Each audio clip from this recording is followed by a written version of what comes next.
बिस्मिल्लाहिर्रहमानिर्रहीम। अस्सलाम वालेकुम। क्या हाल है दोस्तों? ते भरावो ठीक हो? तबीयत से ठीक है दोस्तों? अज तुहाडे सामने मैं एक तस्वीर लैके आया, वीडियो लैके आया कि गाजी ट्रैक्टर दा वेख लो कि एक टूब दी वजह तो कितना हशर हो गया है, नुकसान हो गया है ते बहुत ज़्यादा कमज़ोर होंदा है खिंचाई करन दे मामले च।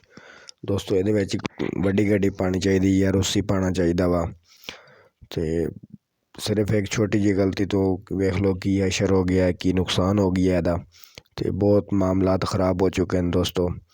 साढ़े को ज़्यादा इत्थे रूसी ट्रैक्टर चलाया जांदा या मैसी ट्रैक्टर तो खिंचाई की जांदी, क्योंकि साढ़े इत्थे ज़्यादा गन्ने का काम हुंदा है।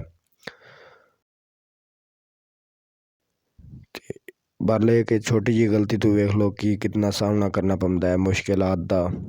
ते दोस्तों वीडियो अच्छी लगे तो इन्हू लाइक करना है, शेयर करना है अपने दोस्तों भरावां दे नाल, ताकि उन्होंने भी पता चल सके कि एक की मालूमात होंदी है।